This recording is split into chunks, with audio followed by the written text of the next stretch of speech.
bagi kelancaran saat pembelajaran hari ini. Berdoa mulai.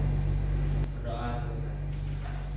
Anak-anak sekalian, mulai dilihat dulu sekeliling sekitarnya. Jika ada sampah boleh diambil dan boleh dilakukan terlebih dahulu porsinya. Sudah lanjut di sini gua akan mengecek hadirat kalian. Di sini ada yang tidak hadir. Hadir. Nah, selanjutnya itu di sini coba anak-anak masih ada yang ingat tidak pembahasan pada pertemuan sebelumnya. Kemarin kita itu membahas tentang pentingnya menjaga keutuhan NKRI dan nilai-nilai persatuan dalam kehidupan berbangsa, Bu. Ya, betul sekali. Pada pertemuan sebelumnya kita telah membahas bagaimana nasionalisme dan semangat bela negara itu menjadi dasar negara dalam menjaga keutuhan NKRI. Kita juga telah mempelajari tentang sikap cinta tanah air, sikap gotong royong, dan sikap rela berkorban merupakan wujud nyata dari bela negara. Nah, untuk hari ini kita akan mempelajari tentang mewaspadai ancaman terhadap kedudukan NKRI. Sebelum masuk ke inti, Ibu ingin bertanya, ada yang tahu tidak apa saja bentuk ancaman terhadap NKRI di era globalisasi ini? Ya, boleh Suci Amelia. Ancaman dari luar negeri, Bu, seperti serangan cyber. Ya, betul sekali. Nah, NKRI itu bisa datang dari luar maupun dari dalam. Nah, untuk itu kita akan mempelajari lebih dalam. Di sini Ibu sudah menyiapkan media ajar berbasis PowerPoint. Di sini judulnya mewaspadai ancaman terhadap kedudukan NKRI. Tujuan pembelajarannya itu adalah kita sebagai warga negara harus mengetahui apa saja ancaman dan bagaimana cara strategi untuk mengatasi tersebut. Nah, selanjutnya itu ada ancaman terhadap integrasi nasional. Perlu diketahui anak-anak sekalian, integrasi nasional berarti persatuan antara berbagai kelompok masyarakat di Indonesia.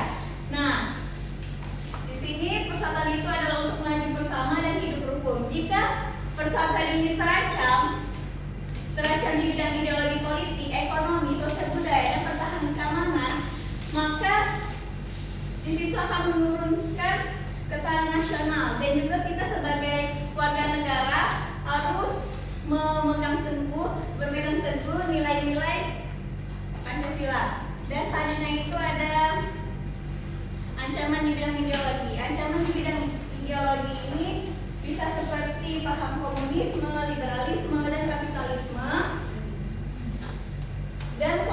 Dan di bidang-bidang tersebut bisa bertentangan dengan Pancasila sehingga bisa membuat masyarakat itu lebih mementingkan diri sendiri. Oleh karena itu, kita harus berpegang tinggi nilai-nilai Pancasila agar hal tersebut tidak terjadi. Selanjutnya ada di ancaman di bidang politik.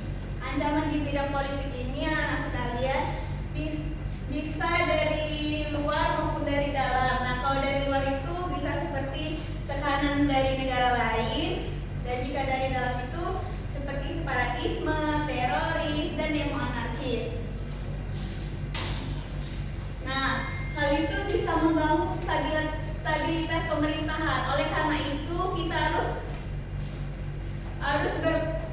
harus berpegang tinggi dan menjaga persatuan serta memperkuat pemerintahan yang sah. Selanjutnya dari ancaman di bidang ekonomi. Ancaman di bidang ekonomi ini pada era globalisasi ini sangat mudah sekali produk luar itu masuk ke dalam, yang membuat produk lokal itu menjadi kalah saing. Oleh karena itu, jika itu dibiarkan terus-menerus, maka ekonomi kita atau industri kita akan melemah. Nah, untuk mengurangi hal tersebut, kita harus mencintai dan memakai produk lokal agar ekonomi kita tetap kuat. Selanjutnya ada di ancaman di bidang sosial budaya.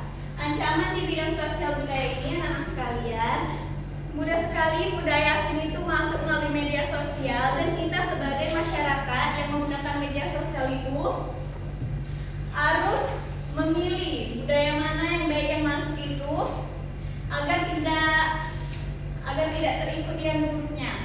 Nah, untuk itu kita harus menjaga jati diri bangsa ini agar tidak terjadi hal-hal yang tidak diinginkan.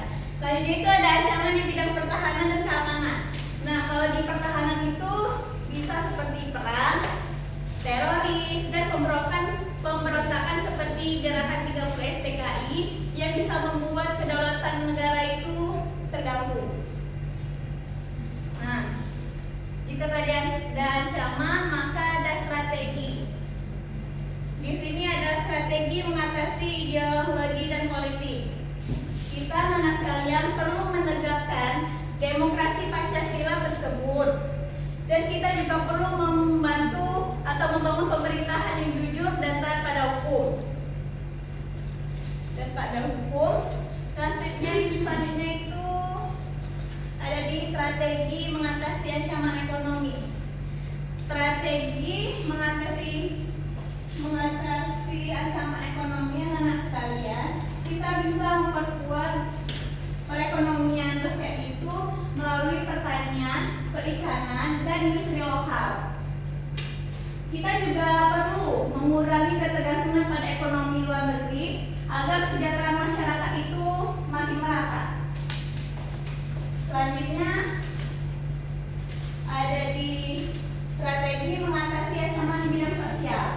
Nah, kita juga perlu melestarikan budaya bangsa kita, menerapkan sikap sopan santun, nilai toleransi, gotong royong, dan kita juga perlu menyaring pengaruh luar budaya agar tidak merusak moral bangsa. Selanjutnya itu ada strategi mengatasi ancaman di bidang pertahanan dan keamanan. Strateginya itu adalah kita harus menggunakan sistem pertahanan dan keamanan rakyat yang melibatkan TNI, Polri, dan rakyat. Dan kita harus meningkatkan kesadaran negara untuk menghadapi ancaman militer yang datang dari manapun. Selanjutnya di sini Ibu mengambil kasus tentang ancaman cyber teroris mengancam keutuhan NKRI.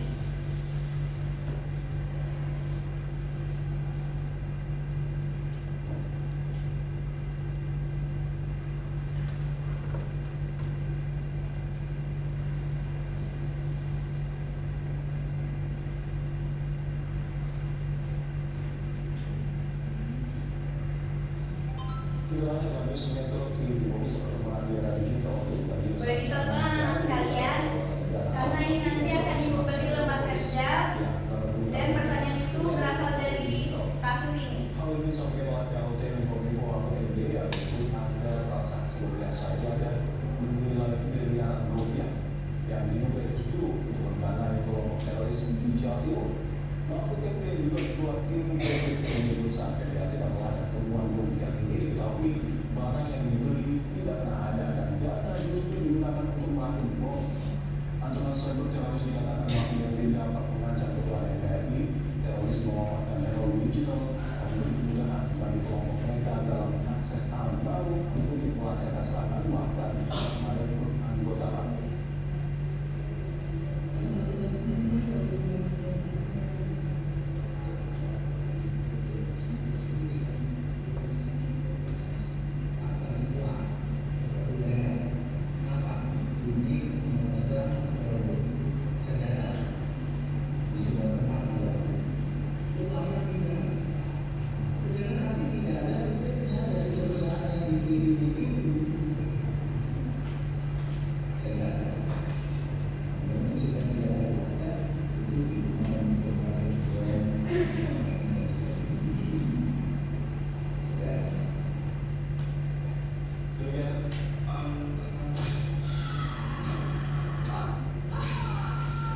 Baik, itu tadi tugas kasus yang sudah Ibu carikan.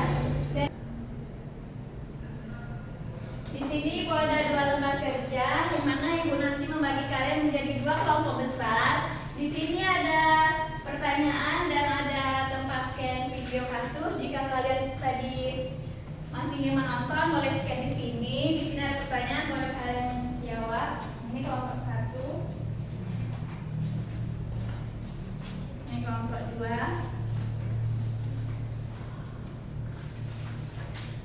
Ada pertanyaannya, silahkan dijawab. Jika ada yang bingung, boleh bertanya pada Ibu. Ibu beri waktu selama 3 menit. Boleh bentuk dulu kelompok anak-anak sekalian.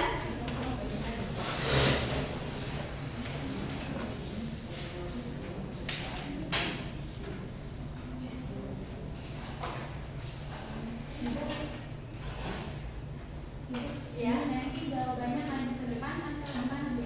Ya, nanti perwakilan satu kelompok saja yang maju ya, anak-anak. Baik, Bu. Ini tolong. Silakan berdiskusi ya, anak-anak.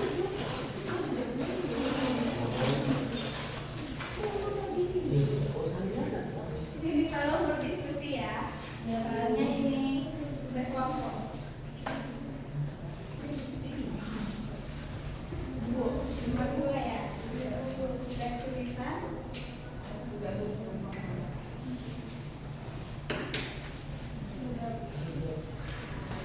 Kelompok 2 sudah sampai mana? Satu lagi. Oke, Bu, tunggu ya. Diskusi ya kalian. Ya, Bu.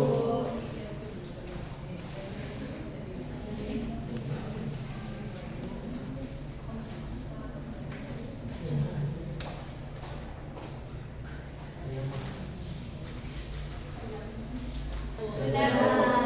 Oke. Apa? Oke, silakan kelompok 2 Kevin dan kelompok 1 siapa perwakilannya? Nanti Bu beri ribet loh. Boleh bicaranya?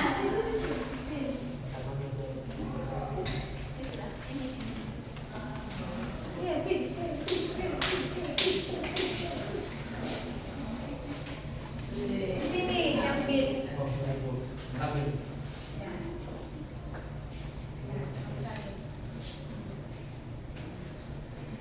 Baik, saya di sini perwakilan kelompok 1 akan memaparkan hasil diskusi kelompok kami. Yang soal nomor 1 itu aktivitas cyber terorisme dapat mengancam keutuhan NKRI karena menyerang sistem digital. Soal yang ada di LKPD. Yang pertama itu jelaskan bagaimana aktivitas cyber terorisme dapat menimbulkan ancaman terhadap keutuhan negara, Kesatuan Republik Indonesia atau NKRI, serta minimal buat contoh modus yang Boleh tadi perwakilan kelompok 1 dan 2 yang maju? Kan atau teman-teman kalian sudah. Nah, dari yang masih mereka berdua itu anak-anak sekalian, ada yang bisa membuat kesimpulan? Baik, silakan Berna. Kesimpulan ini cyber terorisme menjadi ancaman serius bagi keutuhan NKRI karena mampu melakukan Sekali, beri aku dulu. Nah, di sini Bapak menambah kesimpulan dari Berta. Tadi Berta sudah memberikan kesimpulan yang sangat baik. Di sini Bapak hanya ingin menambahkan saja bahwasanya cyber terorisme adalah ancaman serius bagi keutuhan dan ideologi NKRI karena dapat merusak. Itu saja pembahasan materi pada hari ini. Anak-anak sekalian, ada yang belum bisa dipahami atau belum dimengerti? Karena hari ini kita sudah belajar dan berdiskusi tentang ancaman cyber terorisme terhadap keutuhan NKRI serta peran masyarakat khususnya generasi muda dalam menghadapi ancaman di dunia kita. Semoga